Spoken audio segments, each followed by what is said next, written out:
Well, good morning, good afternoon, good evening, everybody, no matter where you are. Welcome to the UN Plant Based Food System Dialogue.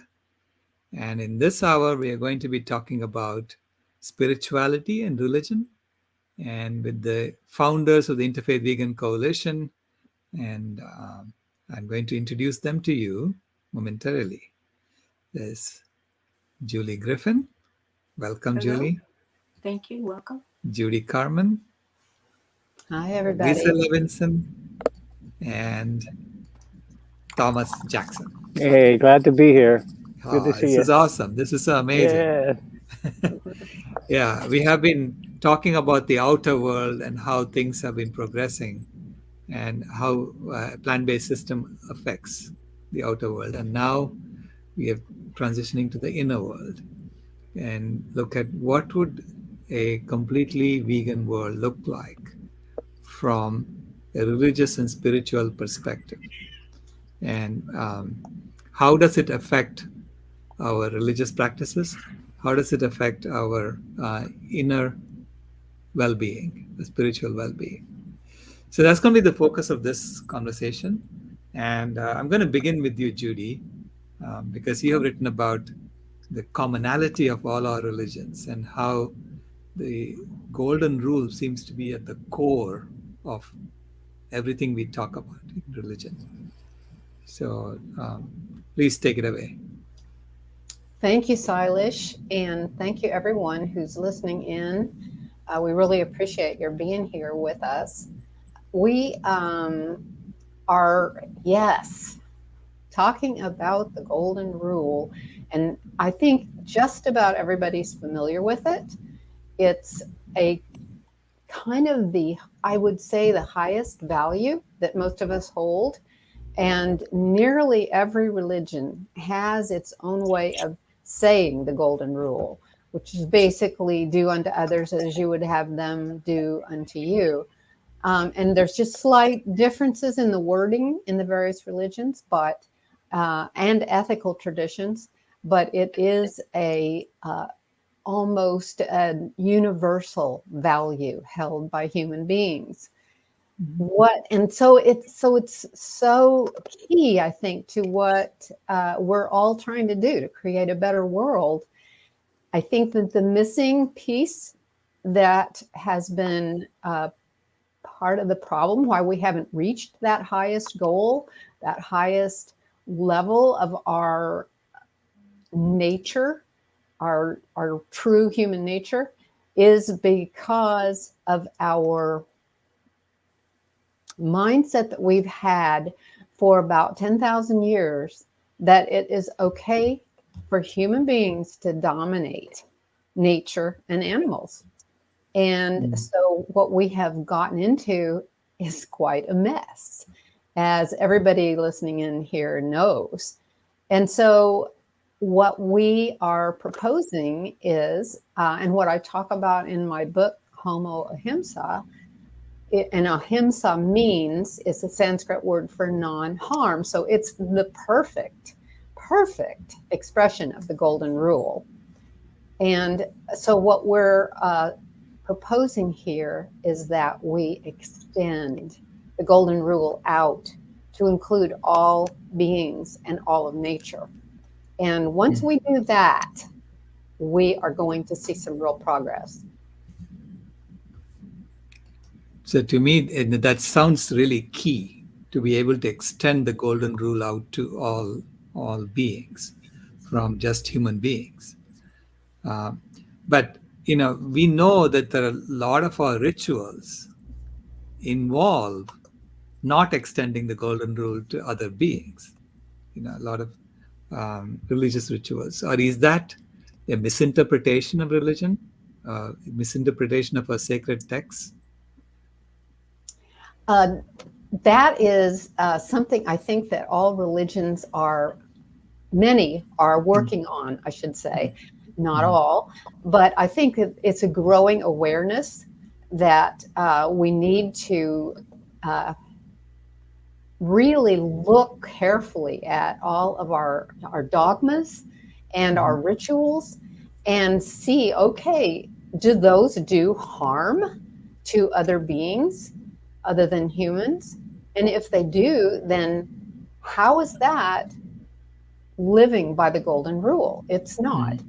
But we are looking at years, thousands of years of cultural programming that we, as I said, have the right to dominate all these creatures, which is the actual opposite of the golden rule. We do not have that right. Animals want to be free, just like we do. They want to be able to love their children and not be separated from their children, as we do with dairy cows and, well, every single animal you can think of that has been dominated by human beings. Not to mention all of the wild animals who are suffering from our domination of nature and becoming extinct. So yes, we have to work hard as religions and as ethical traditions and spiritual people to modify our rituals to reflect who we really are. We really are loving creatures that have been kind of taken over by this idea that we have the right to dominate. We know better. We know that we don't. And we're wanting to go back to the garden, so to speak, and live by the golden rule and extend that golden rule. And so we could take, and I think Lisa is going to talk more about this, but we could take a specific ceremony that you do in your own place of worship and modify it and say, does this do harm? Does this reflect a bad concept of animals or an idea about animals that we can dominate them or nature? If it does, we need to change it. Right. So, Lisa, you have an example of a ritual that completely reflects this domination and that needs to be changed, and how we can change it. Sure. Yeah, there's a few. But first of all, there's one that happened recently. So some of us, especially in the Jewish community, like myself, are familiar with a ritual called kaporos or kaparo. And this ritual it's extremely a cruel ritual where it goes along with the Yom Kippur holiday, which is an atonement for our sins. And it's to do that in a ritual way. The sins are placed into, metaphorically, I guess, into a chicken, and then the chicken is swung above the head of perhaps a child or another person that the community wants to bless, and then the chicken is literally sacrificed. So this happens like every year in certain communities in the United States, in Brooklyn, and also a couple places in Florida and a couple places in the Los Angeles, California area. And they're activists who have been very dedicated to oppose this ritual from Jewish Veg and from other groups, primarily in New York City. And they've designed, in a way, they're kind of creating a new ritual around this very cruel ritual, which is to offer water and also to offer watermelon to these animals who are suffering. During this time, they have animals who have been on factory farms who, were destined for slaughter, but they're wind up in the middle of this ritual where they're dragged around, grabbed forcibly by their wings, and then experience this very terrifying ritual, which is very different from anything they've ever known. They haven't had probably a lot of contact with people. So this really cruel event that happens every year is completely unnecessary, even in the liturgy. The idea is that you can use coins instead of actual living beings, where you can have, and that's another way to do what we call a compassionate kaparos. And so that's what we could encourage instead. And if we look back in time, a lot of the animal sacrifice really has to do with what was valued in the community, 2,000 years ago. It might have been the commodity. Animals have been treated as commodities, as if they were money. And so we can actually very easily these days replace the animals with actual money, which we have access to and doesn't involve any suffering. So the idea of per capita actually comes from, I believe in Latin, it means per head, which comes directly from animals. So our currency is reflected in this domination that Judy discussed a little bit earlier. So this is time. It's time to change that equation of meat equals money, and that is really an ancient and barbaric kind of value system. And now we can switch to the current currency, which is the physical money, the coins. So that's something that can be done with kaporos and is done in some communities. And also we have other kinds of rituals that are, like I mentioned, there's the witnessing ritual within the Kaporos ritual that activists have created to honor the animals who are suffering. But we also have ways to celebrate animals. So I know our Vegan Spirituality and Interfaith Vegan Coalition, we're hosting a retreat shortly, and we're going to be doing a blessing of the animals. And that's a really nice tradition that comes out of Catholicism. But we do have a new one that we've created, which honors animals and involves providing healing to the animals, like a Reiki kind of ceremony, which is a hands-on healing technique, and also honoring the ways that they have suffered and the ways that we can uplift the animals in our current day.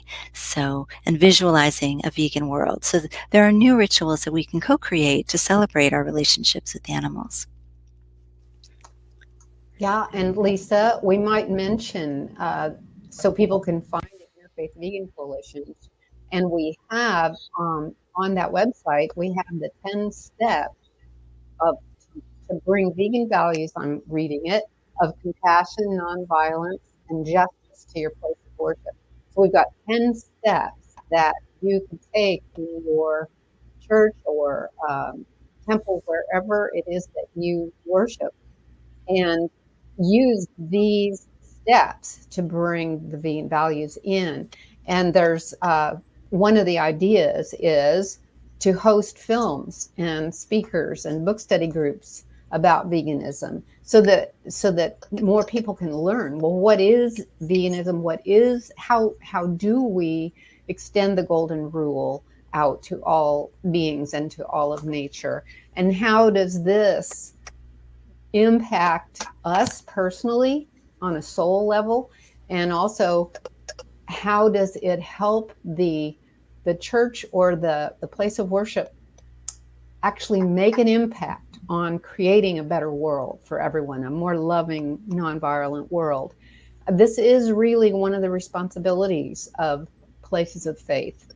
And so I know you all are looking for ways to do that. And of course, to create a better world, a world that can actually survive with all that human beings have done to it at this point. How do we reverse all that? And we need the places of worship to step up and help with that. And a big part of that is extending this circle of compassion, this golden rule, to the entire world, not just to human beings. Because as long as we limit it to us, we're not going to get anywhere. So I just wanted to mention that you can find that flyer on the IVC website, and you can look that up by Googling Interfaith Vegan Coalition, and then look for the flyers that we have available that you can order. Or you can just look at it, study it, and get some ideas from it. And speaking of films, we happen to have a filmmaker with us. So I don't know if it's time for Thomas or not, but I just wanted to be sure and mention that. Yes, thank you. Here, and I also wanted to talk about and how we can address how we can veganize. Yes. So we do also, I know that Judy mentioned the 10 steps to help veganize your place of worship, which are kind of generalized steps. And our Interfaith Vegan Coalition also has some vegan advocacy kits, which you can find on our website, interfaithvegancoalition.org. And they're religion specific, so that if you want to go to if you're Catholic and you want to go to the priest and talk to this person about how do we bring in some vegan values into our place of worship, then there's all kinds of ideas. There's prayers, stories, there are images and idea activities. There's just a plethora of resources for you to bring to your spiritual leaders. And we also have the same type of kit, but with a different focus and different content for each tradition. So for Buddhism, for Judaism, for Islam, for all of the major and some of the minor world religions, and practices. So we would really encourage everybody, if you want to get the tools and the nuts and bolts to actually do this in your community and help to transform your places of worship into more vegan friendly places, then we've got what you're looking for. We've got these kits and they're already put together. So I've noticed that I've spoken with different advocates and they'll tell me, wow, I have been working on this brochure for years, trying to get it out to my place of worship. And I'll let them know, well, we've already created all of that for you and you're welcome to use those. It makes life a little bit easier for all of our wonderful advocates out there. Brilliant. Yeah, thank you. Thomas, you have been talking to a lot of religious leaders in your in creating your movies.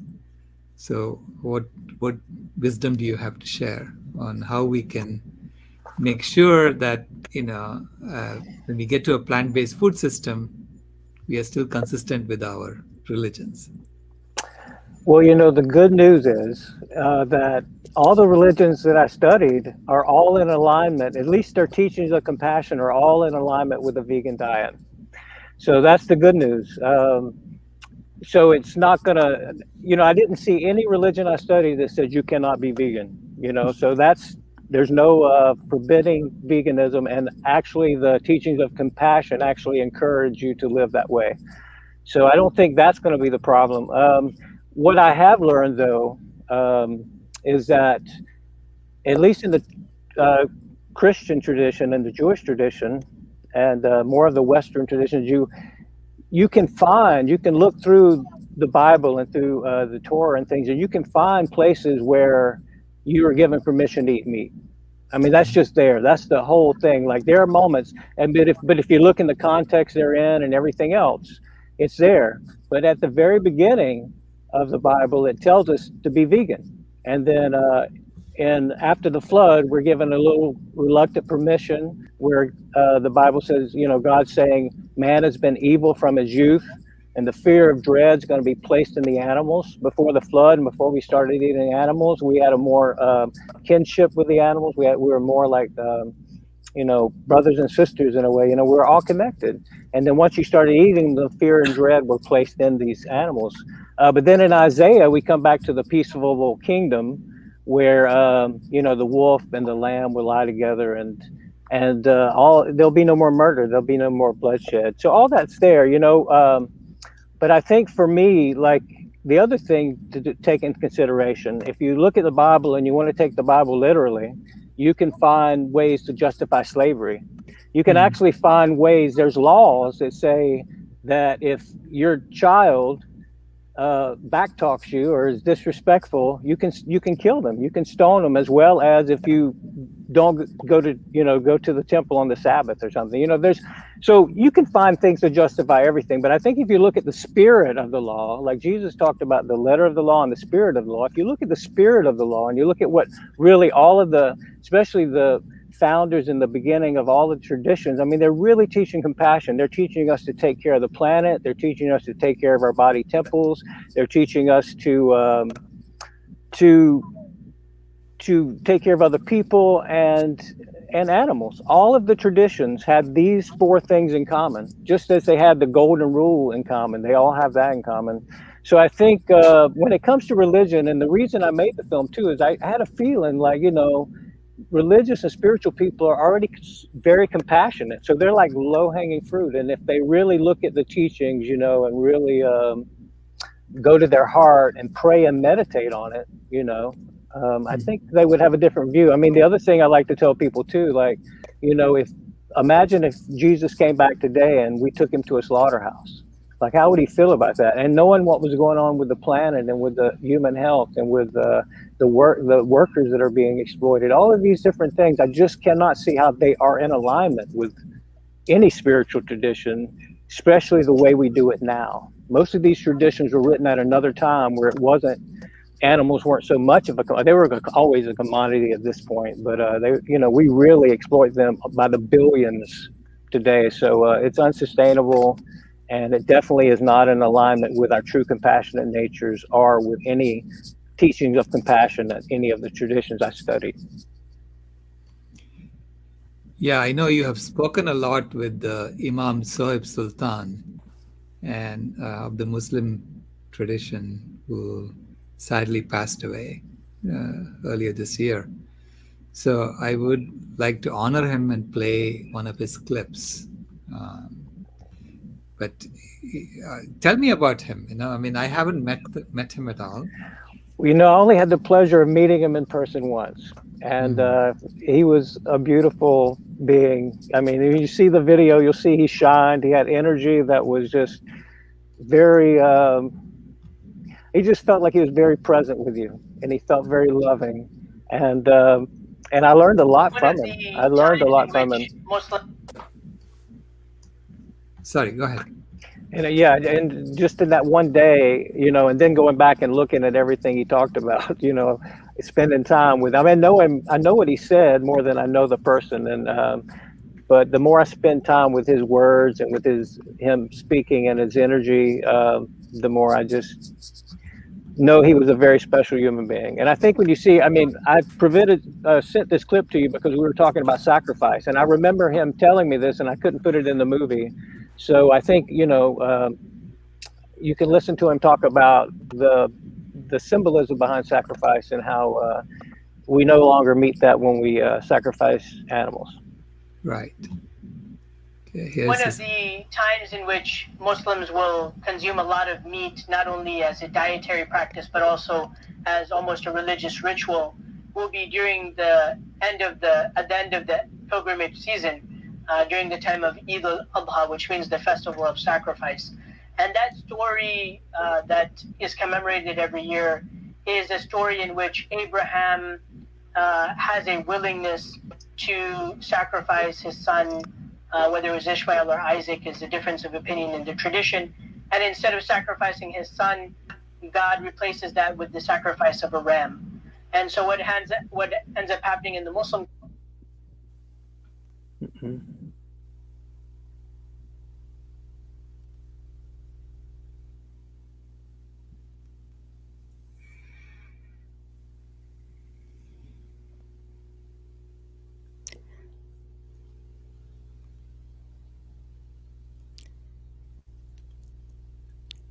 Silas, it appears that it's frozen.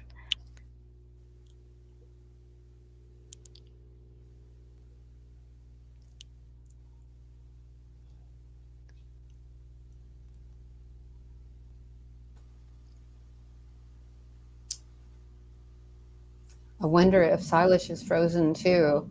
Maybe. Yes. Thomas, I think they're frozen together. Yeah. Maybe Thomas could speak a little bit. There we go. While we're waiting. Well, I'll tell you one other thing about sacrifice that, and the Christian tradition is that whenever, I guess it was Hebrews 10, verse 6, it says that God takes no pleasure from these sacrifices. And then in verse 8, it says Jesus was the last sacrifice. So, I mean, as far as the Christian tradition, there should be no more sacrifices. I think it really got rid of the sacrifices, but it's only in the it still exists in the Jewish and the Muslim traditions in some form.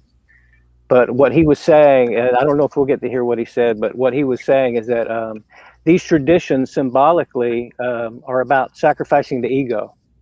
You know, when he was asked to sacrifice Isaac, his son, it's like asking to sacrifice his ego. And also the other part is, are you going to show the clip, or am I going to?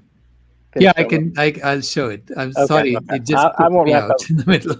He said it a lot better than I did. So Right. Yeah, I'll share. But go ahead and talk. Yeah, I was just going to summarize what he said, but he says it a lot better. But I don't know if you were there, but I mentioned Hebrews and the fact that the Christian tradition, kind of in Hebrews 8 and Hebrews, or 6 and 8, I believe it is. Hebrews chapter 10, 6 and 8, or somewhere in there. Right. Jesus was. Here is a story in which Abraham. Go ahead, I'm ready.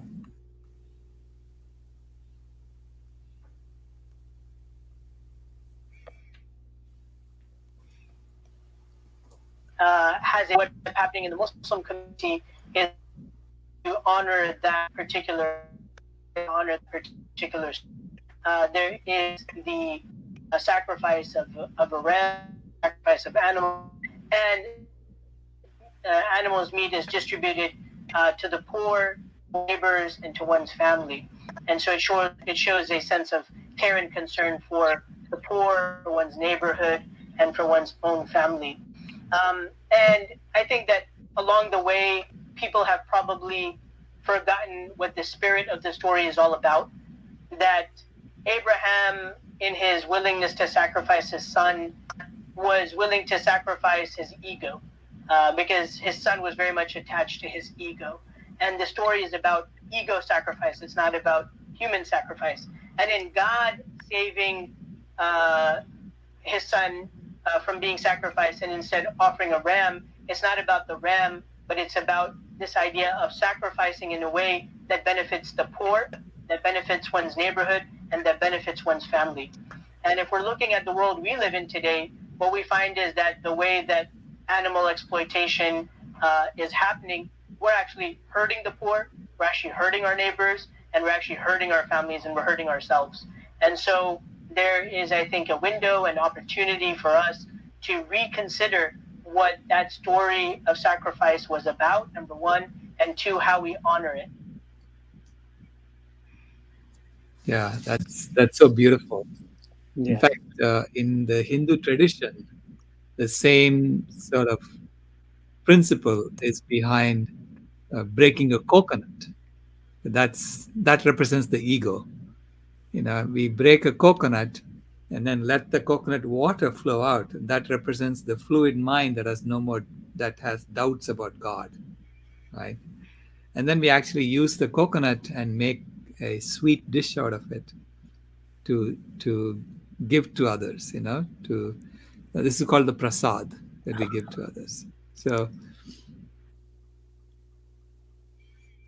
yeah, it's the same ideas.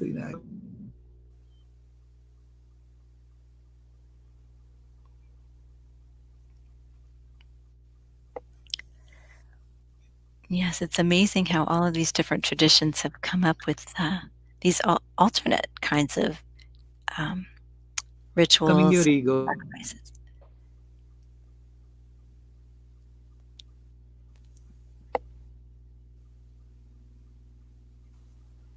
Yeah, we have, I guess Silas is frozen again. Need to thaw him out. But yeah, we have the blessing of the animals. A lot of Christian churches do that around St. Francis Day. And it's usually just relating to pet animals, companion animals like dogs and cats, and a few birds and fish. But that also can be extended out to include all animals, farmed animals, animals people eat, on perhaps that very same day of the blessing of the animals. So yeah, that's a good step forward. It just needs to walk a little bit farther forward to include all animals. So Silas, are you back? And actually, that is what we do at our blessing of the animals at our retreats, is we do extend that circle of compassion wider and wider so that we can open our hearts wider and wider to all of the animals. So thank you, Judy, for mentioning that. And there's another holiday that's actually a new one, and let's see, a recycled one that's been around in the Jewish tradition. There's a new year. There's, I believe, there's a few different holidays that are associated with a new practice, and one of them is going to be rebranded as the New Year for the animals. And I know that Richard Schwartz is working on this and trying to broadcast this new holiday. So I think there are people out there who are trying to affect change in this really in this beautiful way, to include the animals in the rituals that we participate in our different traditions. Yeah, speaking of which, including creating change and including animals in our compassion requires courage to go against the grain. And so, Julie, how would we muster that courage? Wow. Yeah. You know, we are so much creatures of habit and rituals that go back from childhood. And many of the rituals, maybe they served a purpose for a time, but they become outdated quickly. I want to tell you a story. It's called the roast beef story. Not that I condone eating roast beef, but this is the roast beef story of this woman was in her kitchen Sunday after Sunday making roast beef, because that's what she did after church. She would come home and make a roast beef dinner, etc. I think many of us have had that kind of a Sunday regularly in our homes. So she would make the roast beef, and her husband watched her incredulously every single week as she took the roast beef that they paid good money for and that an animal died for, and they cut the ends, each end off, and she just tossed them in the garbage, the ends of the roast beef, threw them away. The husband would say, "What are you doing? You can't be throwing away good meat. That's crazy." And she's like, "Well, that's how it's done." He's like, "What do you mean that's how it's done?" "That's how it's done. That's how my mother did it. That's how my grandmother did it. That's how you make a roast beef. You cut off this end and that end. You've got to have a better reason than that," he tells her. So she says, "I don't know." He said, "Well, call your mother and ask her. Ask her if she still does that and why she does it." So she calls the mother, and the mother says, "Well, that's just how it's done. That's how my mother did it. That's how we do it. We do what we were taught. We automatically do what we were taught, and that is how you make a roast beef. I'm sure of it. If my mother did it that way, and your grandmother did it that way, it's got to be right." So the husband just couldn't let it go. He could not see the waste of animal flesh, and he could not see the waste of money. So he made his wife call the grandmother. And the grandmother, when asked, "Why do we cut off the ends of the meat before we put it in the pan?" And she burst out laughing. What's funny, Grandma?" "Well, I just do that so it'll fit in the pan," she said. So it wasn't about making a better roast beef. It was about that one woman making a roast beef that had a pan that was a little too small. So she cut off the ends and threw it in the garbage. And that was it. But because of tradition, because of following the leader, and we all do this to some degree, they were wasting meat, and week after week it was happening in people's homes, in this family. So what we need to ask ourselves is, why do we do things that don't make any sense? Why do we do things that are hurtful to other beings?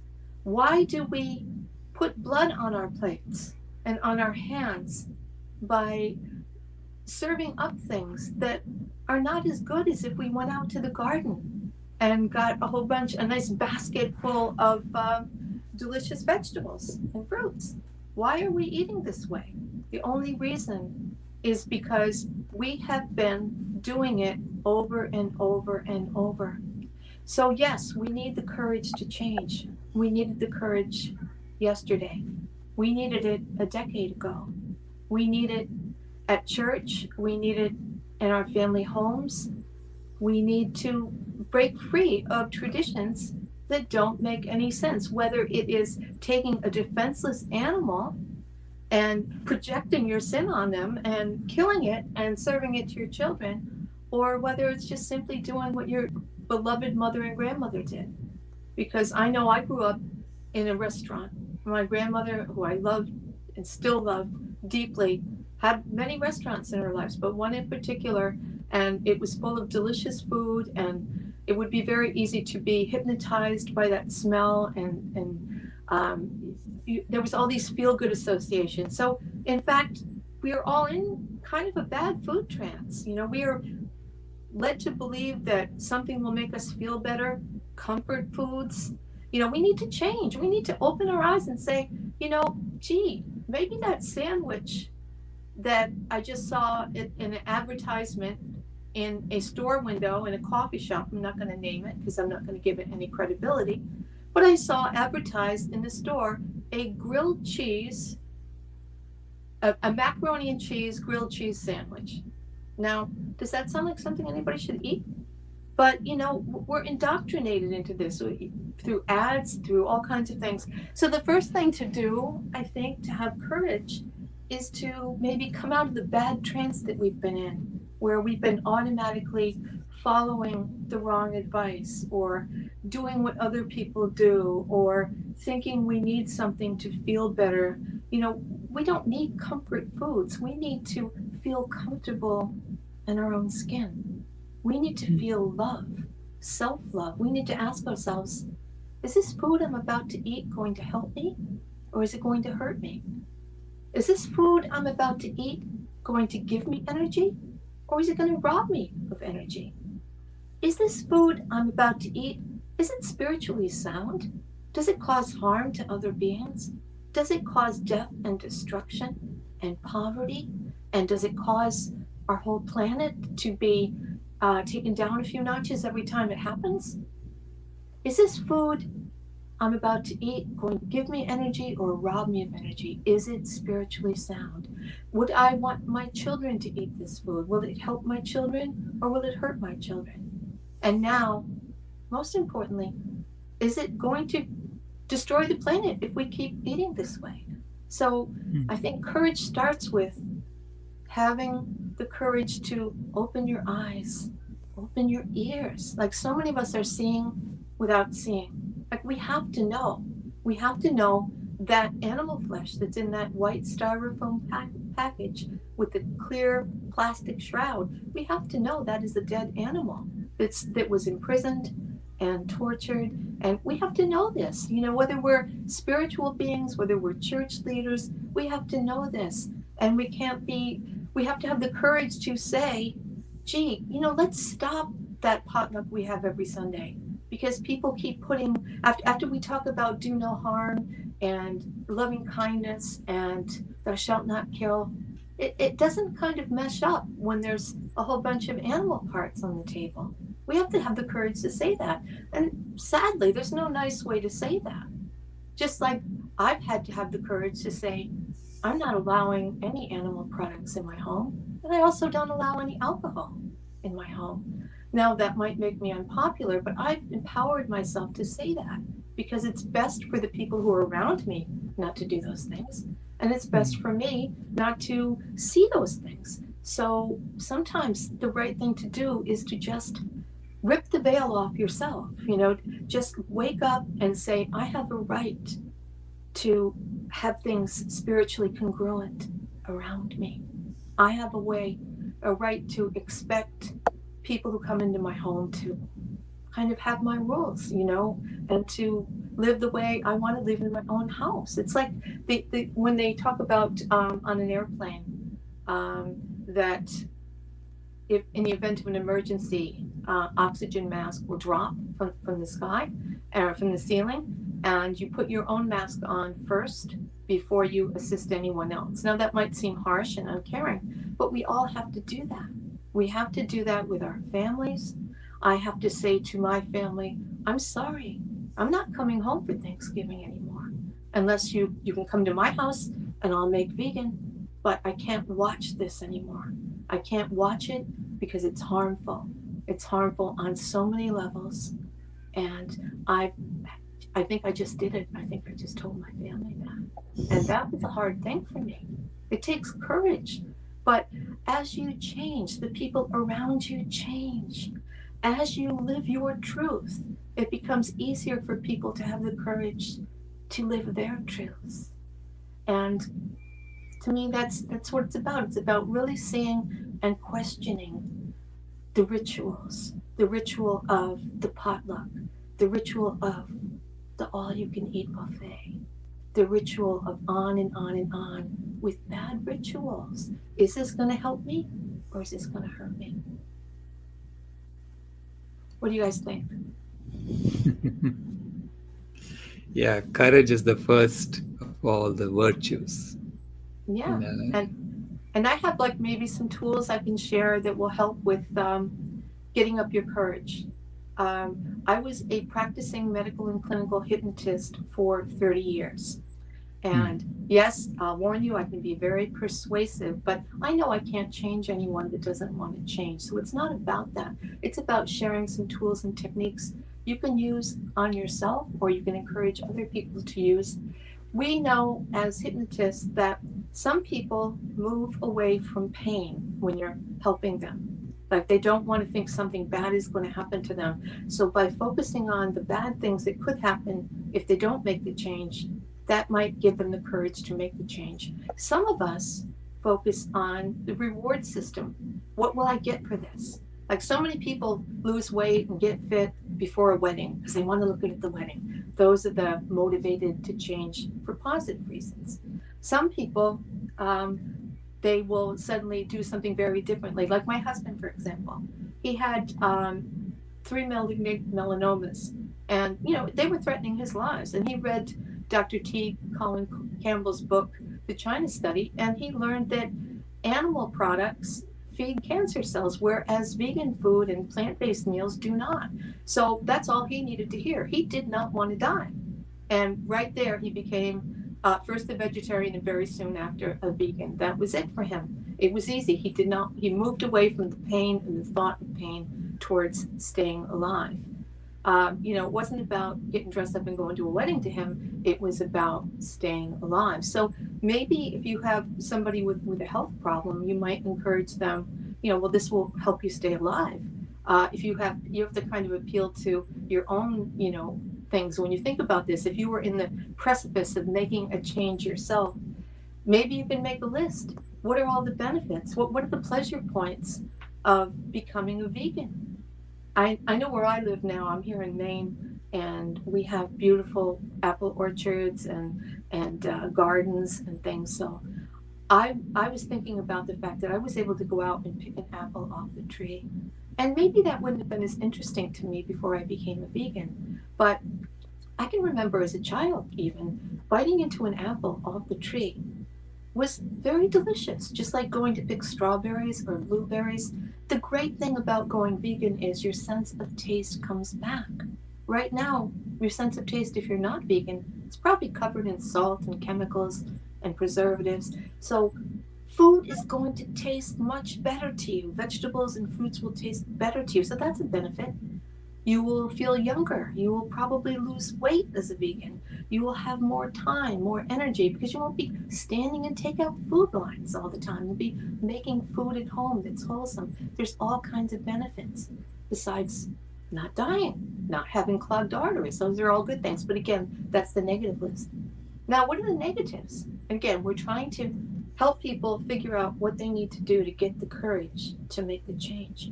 So the negatives might be, well, the way the world is eating is killing our planet. It's killing our planet. I'm sure Silas talks about that all the time. It's great that we have people that have the statistics on that. But on the negative things of, I don't want it. You hear all these yabuttles. You know what a yabuttal is? A yabuttal is when you say to somebody something important and they immediately come up with an excuse. Yeah, but I would love to be a vegan. Yeah, but my kids won't do it. Yeah, but my husband won't do it. Yeah, but I really like chocolate. And they don't even know that can be made vegan. So come up with a list, one list of what'll happen if I don't change my way of living to a plant-based diet, what'll happen? Will my children have a future? Will my grandchildren, will my nieces and nephews have a future if I don't make this change? There's a long list. What will happen to my health? Will I be fitter? And then on the positive list, there's more creativity. And you are more in touch with the light force that is God, that is spirit, that is nature. You are more in touch when you're not harming others, when you're acting lovingly. Does that make sense? Perfectly. Yeah. And it's really that simple. And the thing I want to comment on, we're talking about all these rituals. Rituals, they need to be good. They need to serve us. And most of the rituals are based around people sinning, around people being bad or thinking they're evil. Why not have a whole new dialogue where instead of focusing on sins and the past sins, why not think about what we can do to make the world a better place, to be better people, to bring love and light and joy into the world? That is so much better than focusing on rituals and repenting and all this stuff. The way to repent is to not need to repent. It's to be happy, to be bright, to be kind. So have the courage, say what you need to say, find your voice, find your heart. Let animals and life and our planet and your children's lives be more important to you than that food buffet, or standing in line at Dunkin' Donuts, or going to any of these steakhouses, or any of the crazy things that people do, or eating like 16 kinds of animal flesh at one holiday. Let being healthy and happy and having a planet to live in be the goal. Let kindness be the rule. Let joy emanate from your heart at such a level that you don't need excess food, that you would not dull your senses with rotting, decomposing flesh of tortured animals. Why would you do that when you can eat a strawberry or a peach or a watermelon or a salad? Why would you eat rotting, decomposing flesh of tortured animals? It's insane to me. So let's be love, let's be light, let's think clearly and act in our own best interest and the interest of our children and the air, seas, and skies, and the world and our own consciousness. Let's focus on being part of humankind instead of just human beings. We're human beings. We should be humans doing good things. Let's be humankind. Thank you so much for this opportunity to speak. Thank you, Julie. That brings it right back to you, Judy, with Homo Ahimsa. That is humankind. Yeah, Julie, that was just such a wonderful message. And yeah, that's Homo Ahimsa, which Silas talks about as well, is again the Homo Ahimsa, meaning non-harm, the non-harming human, the kind human that you're talking about. And I think that one of the things that you touched on, Julie, that has really resonated with me for a long time is that once you do become vegan, I have known a lot of people who went vegan maybe for health reasons, and what they discovered was that their heart started expanding and their feeling of love for all beings began expanding, and tears would well up in their eyes when they heard about the suffering, even though they started out with it for health reasons. And so I believe from that and from just many stories I've heard that it changes us on a spiritual level, on a very deep spiritual level, when we stop eating the flesh of tortured animals who have been tortured their whole lives, really, and especially dairy and eggs. These mothers whose babies have been taken away from them every single time until then they finally can't produce any more milk for human beings and are slaughtered themselves. And this is unconscionable. I didn't know it when I was growing up. I thought we had to drink milk, and my mother thought that cows had to be milked because otherwise they'd be in pain. And so I think a lot of us grew up with those crazy ideas that we were just passed down generation to generation, like you were talking about. And then we suddenly we find out, no, wait, that milk belongs to those babies and not to people, and it causes harm to people. And so all these things, we need to question everything and look at all our traditions, all our rituals, all our ideas that are in our head. Where did they come from? Are they real? Do they make any sense? Like you were saying. And so, yeah, we're at a point in our evolution, or whatever you want to call it, our development, when human beings can go from being Homo sapiens to Homo Ahimsa. We're there. This is it. And everyone, I think, who's alive today was born for this wonderful moment in time when we can make this ascension, a literal ascension to a higher level of being and become the loving creatures that we truly are in our hearts. But yes, I totally agree with you, Julie. Thank you so much for your presentation. And we have so many tools too now that people didn't have who were going vegan 10 years ago, 20 years ago, 40 years ago. You know, all these foods, like, since people are slaves to their taste buds, there's so many foods that you can get that replicate food. I'm not recommending them, but I'm just saying they're there. And there's so many YouTube videos and other videos and sources, like you guys all share so brilliantly and so lovingly. There are sources. You can get help. You can let this be easy. You can decide, even if no one around you goes along with this, that you're going to dig your heels in and do what's right for you and your children and your family and the world. Because all you can do is control yourself, but you can take that control. You can have that courage. You can, if you're a pastor, you can say at your church, sorry, no more potlucks except for vegetables.